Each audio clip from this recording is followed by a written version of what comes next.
ಅಲ್ಲಾ ಮುಸಲ್ಮಾನನ ಶಿವ ಹಿಂದೂ ಅಣ್ಣ ಹೊಳಿ ಯಾವ ಮಂದಿದ ಈ ಕೃಷ್ಣ ಹೊಳೆ ಐತಿ ಯಾವ ಮಂದಿದ ಅದ ಈಗ ನಾವು ಸೇವನ ಮಾಡುವಂತ ವಾಯು ಯಾವ ಮಂದಿದ ಅದ ಈ ಆಕಾಶ ಯಾವ ಜಾತಿದು ಈ ಬೂದೆ ಯಾವ ಮಂದಕ್ಕೆ ಏನು ಜಾತಿ ಅನಿಸೋದು ಜಾತಿ ಹೀನ ಮನೆ ಜ್ಯೋತಿಷಹೀನವೇ ನೀವೆಲ್ಲ ಓದಿಸಿ ನನ್ನ ಕಣ್ಣಾಗ ನೀವೆಲ್ಲ ಹೆಂಗೆ ಕಾಣ್ತಕ್ಕಂದ್ರೆ ಹೆಣ್ಣು ಮಕ್ಕಳೆಲ್ಲ ಹೆಣ್ಣು ದೇವಾದಿಗಳಂಗೆ ಗಂಡು ಮಕ್ಕಳೆಲ್ಲ ಗಂಡು ದೇವಾದಿಗಳಂಗೆ ಸಮಾನ ಚಿತ್ತ ಕೊಟ್ಟು ಕೇಳೋದು ಮಹಾಜ್ಞಾನಿಗಳಂಗೆ ಕಾಣಿಸ್ತೈತಿ ನನಗೆ.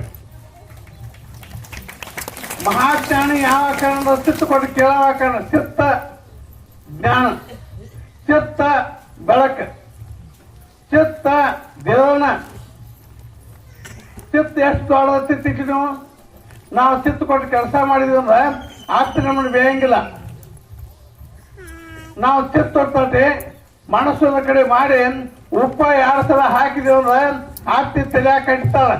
ಈಗ ಆಸ್ತಿ ಯಾವಂದ್ರೆ ಮಹಾಜ್ಞಾನಿಗಳೇನು ಹುಟ್ಟು ಬಂದಾವ ನೋಡ್ರ ವೀರ ಬಸಣ್ಣ ಚರಣ ಬಸಣ್ಣ ನಮಗೆ ನಿಮ್ಗೆ ಆಸ್ತಿ ಉಳಿತಂಗ ಅವು ಏನು ಹೇಳಕ್ ಬಂದಂದ್ರೆ ಎಷ್ಟು ಉಪ್ಪು ಹಾಕ್ಬೇಕು ಅಟ್ಟ ಹಾಕಿ, ಎಷ್ಟು ಕುದಿಸ್ಬೇಕು ಅಟ್ಟ ಕುದಿಸು. ಇದು ಒಳಗೆ ಅಡಿಗೆ ಆಗೋದ ಉಪ್ಪು ಹತ್ತೈತಿ ಸಿಮಿ ಹತ್ತೋದ.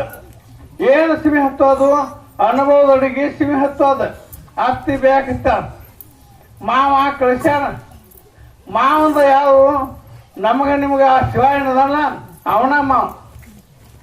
ಅವ ನಮ್ಮನ್ನ ಯಾತ್ರ ಕಳಿಸ್ಯಾನ. ವೀರ ಬಸಣ್ಣ ಚರಣ ಬಸಣ್ಣ ಮಹಾಜ್ಞಾನಿಗಳನ್ನ ಇಂದಿರಾ ಗಾಂಧಿನ ಹುಬ್ಬಳ್ಳಿ ಮಾದೇವಪ್ಪನ ಶಂಭಲಿಂಗ ಸ್ವಾಮಿಗಳನ್ನ ಯಾತ್ರ ಸಹಾಯ ಕಳಿಸ್ಯಾನ. ಈ ಬೂಢೋ ಕೂತಾಗೋಣ ಸಹಾಯ ಕಳಿಸ್ಯಾನ. ಅವನು ಕೂಣ ಹಿಡಿಬೇಕು.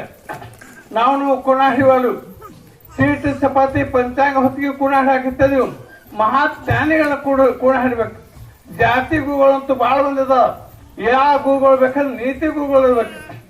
ಧರ್ಮದ ಧನಿಗೆ ಬಂದಾಗ ಧರ್ಮದ ಗುರುಗಳು ಮೇಲೆ ಹುಟ್ಟು ಬಂದು ತಾವು ಕಷ್ಟಪಟ್ಟು ತಮ್ಮ ಕೆಂಪು ಕಾಳಗಿ ಮಾಡ್ಕೊಂಡು ಎಷ್ಟೋ ಮಂದಿನ ಉದ್ಧಾರ ಮಾಡಕ ಭೂಲೋಕಕ್ಕೆ ಆ ಶಿವ ಕಳಿಸ್ತಾನು.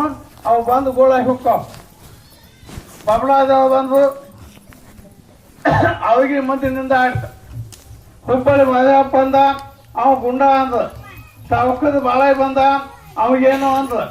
ಅದಕ್ಕೆ ನಾವೇನು ಅಂದ್ರ ಮಂದಿ ಕಿವಿ ಮಾತು ಕೇಳಿ ನಾವು ಅನ್ಬಾರ್ದು.